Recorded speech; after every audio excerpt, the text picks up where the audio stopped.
Assalamualaikum warahmatullahi wabarakatuh. Ketemu kembali bersama saya di channelnya Sip FM. Kali ini akan membahas tentang Nur Muhammad, pertama kali yang diciptakan Allah Subhanahu wa Ta'ala.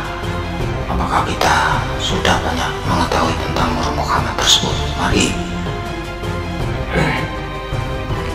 bersama-sama kita bahas tentang Nur Muhammad. Namun nanti jika ada kekurangan maupun kesalahan, saya mohon maaf. Dikutip dari beberapa sumber dan beberapa kisah menceritakan tentang Nur Muhammad tersebut, akan kami rangkum di sini. Namun sebelum kita membahas kelanjutannya, sudilah untuk penjenengan semuanya subscribe dahulu di channel ini. Terima kasih. Dan sebelumnya,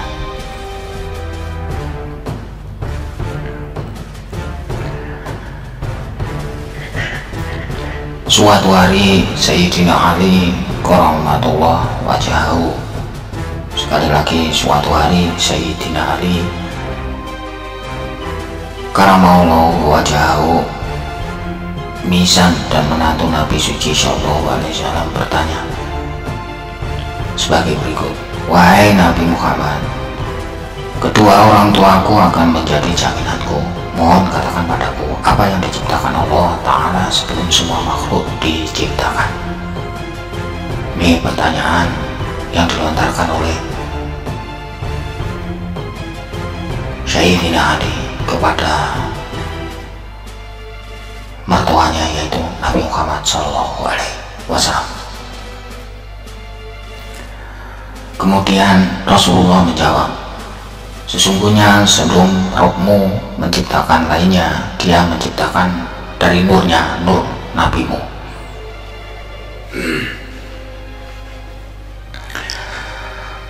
Di hadis yang lain yang diriwayatkan dari Abdul Razak RA yang diterimanya dari Jabir RA, bahwa Jabir pernah bertanya kepada Rasulullah SAW, ya Rasulullah, beritahukanlah kepadaku apakah yang mula-mula sekali Allah jadikan. Kemudian Rasulullah menjawab, sesungguhnya Allah ciptakan sebelum adanya sesuatu adalah nur nabimu dari nurnya. Nur Muhammad itu sudah ada sebelum adanya segala sesuatu di alam ini. Nur Muhammad dianugerahi 7 lautan: laut ilmu, laut latif. 1. Pertama, laut ilmu. 2. Laut latif. 3. Laut pikir. 4. Laut sabar. 5. Laut akal. 6. Laut rahman. Dan 7. Laut cahaya.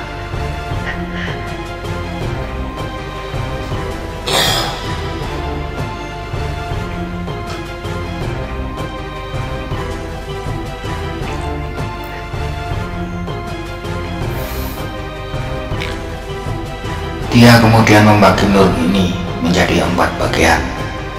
Dari bagian pertama Dia menciptakan pena, dari bagian kedua Lauhul Mahfuz, dari bagian ketiga Arsy.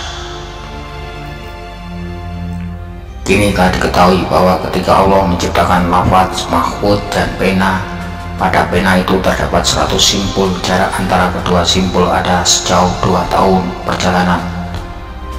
Allah kemudian memerintahkan pena untuk menulis, dan pena bertanya, ya Allah, apa yang harus saya tulis? Ini pertanyaan yang dipertanyakan kepada Allah oleh sang pena. Kemudian Allah menjawab atau berfirman, tulislah, iya, la ilaha illallah Muhammadur Rasulullah. Pertama kali pena menulis lafaz, yaitu la ilaha illallah Muhammadur Rasulullah. Kemudian atas itu pena berseru, oh betapa sebuah nama yang indah, agung, Muhammad itu, bahwa Dia disebut bersama asmamu yang suci ya Allah. Kemudian Allah berfirman kembali, "Wahai pena, jagalah kelakuanmu. Nama ini adalah nama kekasihku. Dari nurnya aku menciptakan ars dan pena dan lah mahfud. Kamu juga diciptakan dari nurnya. Jika bukan karena dia, aku tidak akan menciptakan apapun." Ketika Allah Subhanahu wa Ta'ala telah mengatakan kalimat tersebut, pena itu terbelah dua karena takutnya kepada Allah, dan tempat dari mana-mana kata-katanya tadi keluar menjadi tertutup, terhalang, sehingga sampai dengan hari ini ujungnya tetap terbelah dua dan tersumbat, sehingga dia tidak menulis sebagai tanda dari rahasia-rahasia ilahiyah yang agung.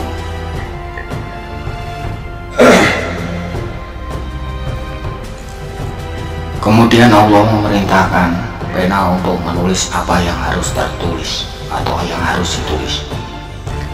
"Ya Allah." Kemudian pena bertanya, "Ya Allah." Kemudian Rob Al-Amin berkata, Tulislah semua yang akan terjadi sampai hari pengadilan." Kemudian pena, "Ya Allah, apa yang harus saya mulai?" Allah berfirman, "Kamu harus mulai dengan kata-kata ini." Apakah itu? Yaitu Bismillah Ar-Rahman Ar-Rahim. Dengan rasa hormat dan takut yang sempurna, kemudian pena bersiap menulis kata-kata itu pada kitab Lauh Al-Mahfuz, dan dia menyelesaikan tulisan itu dalam 700 tahun. Ketika menulis kata-kata itu, Allah Subhanahu wa Ta'ala berfirman, "Telah memakan 700 tahun untuk kamu menulis 3 namaku, nama keagunganku, kasih sayangku, dan 4ku, empatiku.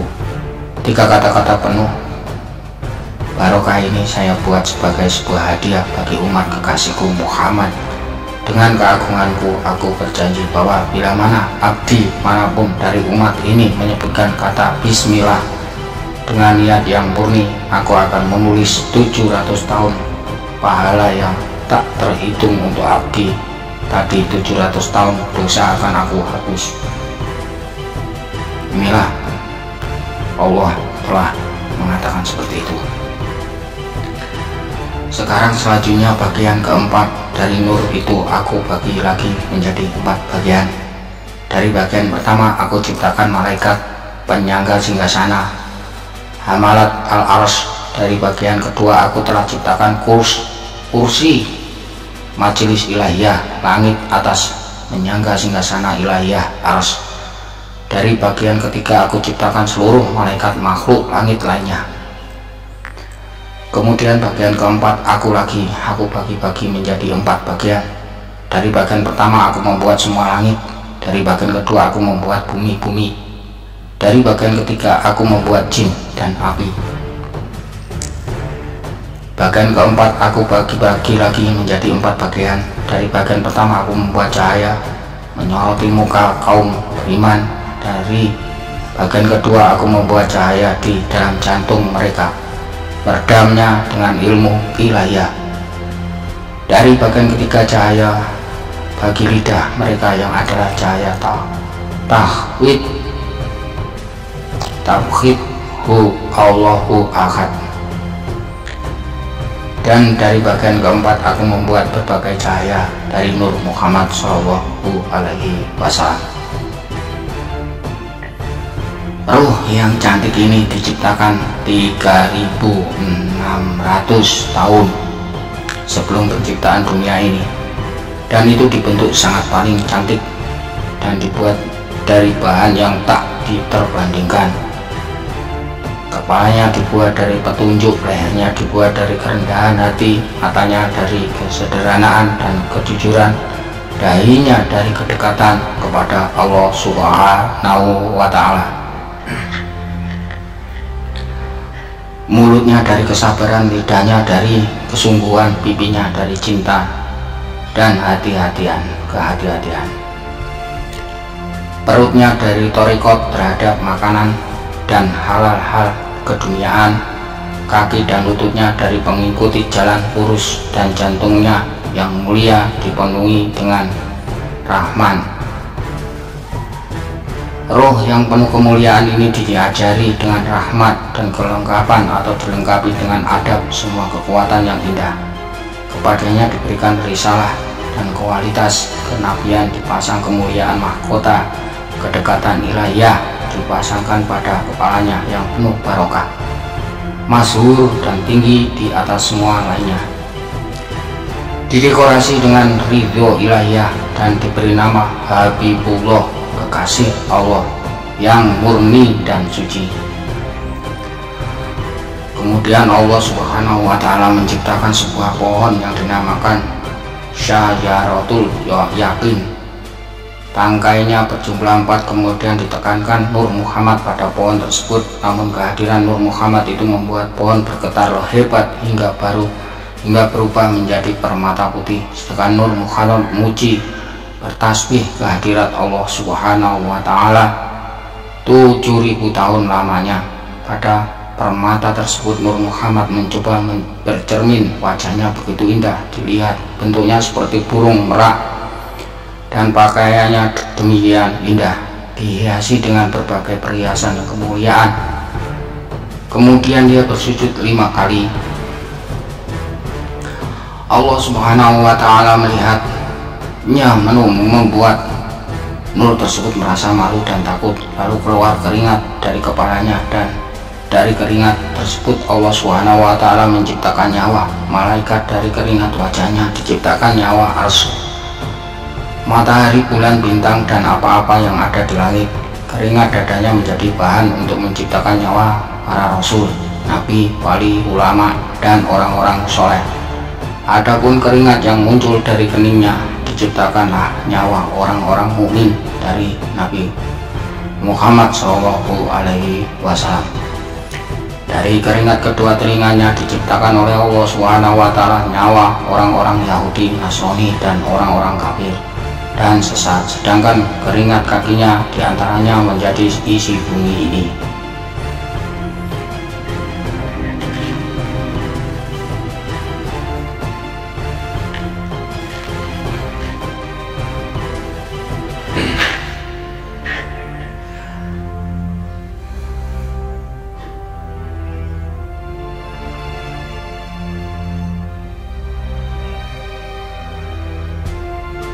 Pada waktu selanjutnya menciptakan lentera akik yang merah, cahaya menembus ke dalam keluar.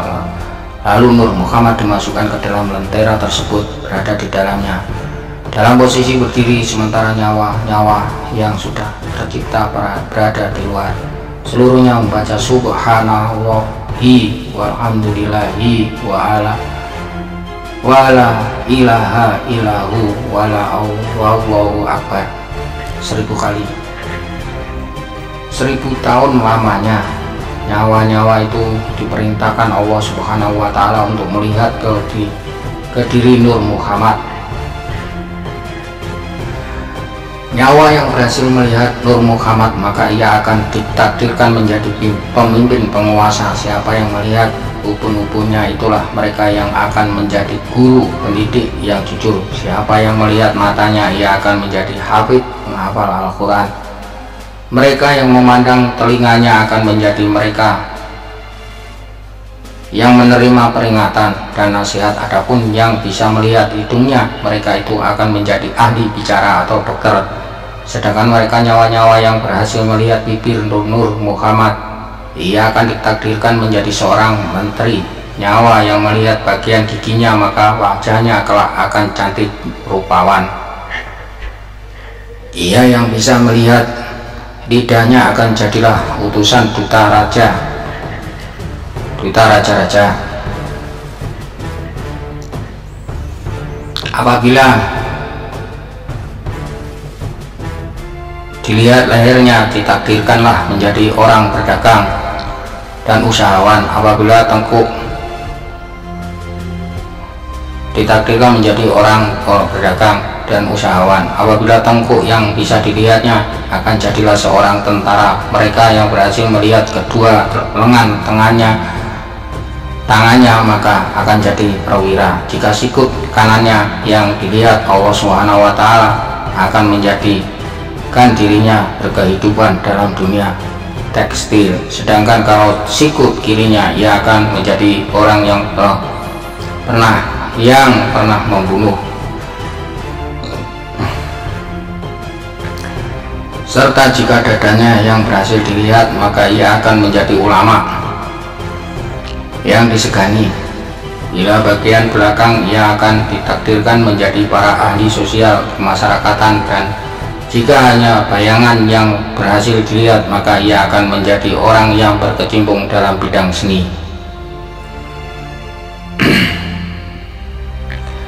Nah, siapa yang melihat telapak tangannya menjadi seorang yang gemar memberi. Siapa yang melihat belakang tangannya, ia akan menjadi kolektor. Siapa yang melihat bagian dari tangan kanannya menjadi seorang pelukis. Siapa yang melihat ujung jari tangannya kanannya akan menjadi seorang kaligrafer.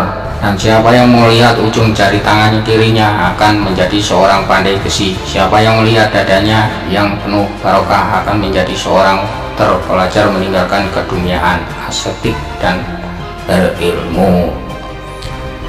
Siapa yang melihat punggungnya akan menjadi seorang yang rendah hati dan patuh pada hukum syariat. Siapa yang melihat sisi badannya yang penuh barokah akan menjadi seorang perjuang. Siapa yang melihat perutnya akan menjadi orang yang puas. Dan siapa yang melihat lutut kanannya akan menjadi mereka melaksanakan ruku dan sujud. Siapa yang melihat kakinya yang penuh barokah akan menjadi seorang pemburu. Dan siapa yang melihat telapak kakinya menjadi mereka yang suka bepergian.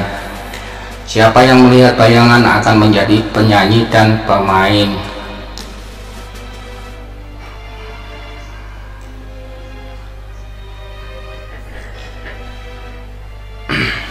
Kemudian semua yang memandang tetapi tidak melihat apa-apa akan menjadi kaum tak beriman, pemuja api dan pemuja patung. Mereka yang tidak memandang sama sekali akan menjadi mereka yang akan menyatakan bahwa dirinya adalah Tuhan, seperti Namrud, Fir'aun dan sejenisnya. Kini semua ruh itu diatur dalam 4 baris. Di baris pertama berdiri ruh para nabi dan rasul. Di baris kedua ditempatkan roh para orang suci, para sahabat. Di baris ketiga berdiri ruh kaum beriman, laki-laki dan perempuan. Di baris keempat berdiri ruh kaum tak beriman.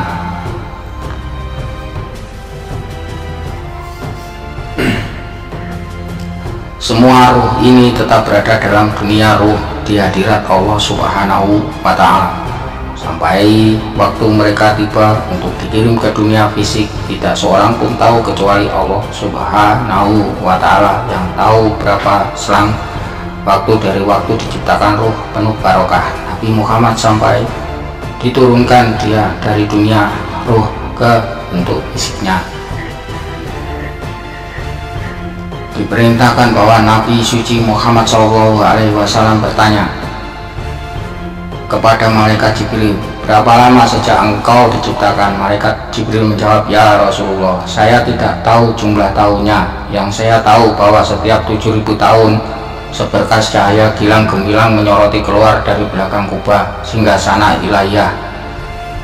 Sejak waktu saya diciptakan cahaya ini muncul 12.000 kali. Apakah engkau tahu apakah cahaya itu? Bertanya Nabi Muhammad SAW pada malaikat Jibril.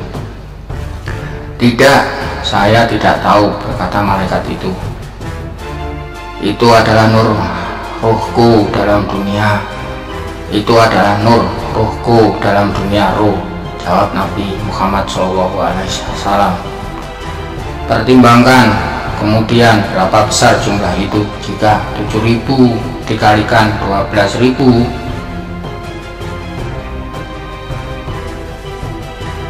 kemudian beberapa kalangan dalam umat Islam mempersoalkan konsep Nur Muhammad.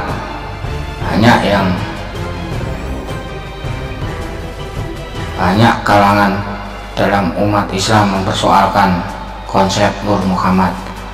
cahaya Nur Muhammad atau Ruh Muhammad sebagai suatu konsep yang tidak memiliki dasar dalam akidah Islam, padahal berdasarkan data-data yang kuat konsep Nur Muhammad adalah suatu konsep akidah Ahlu Sunnah wal Jamaah yang diterima, diakui oleh ijma konsensus ulama ilmu kalam dan ulama tasawuf dalam kurun waktu yang panjang.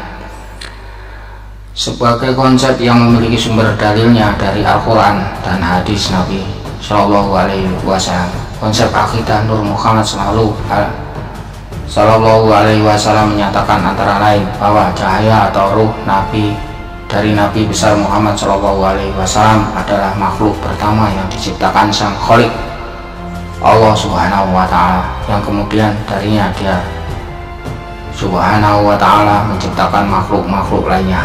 Allah Subhanahu Wa Taala menyebut Rasulullah Shallallahu Alaihi Wasallam sebagai nur atau cahaya atau sebagian sirojan muniron.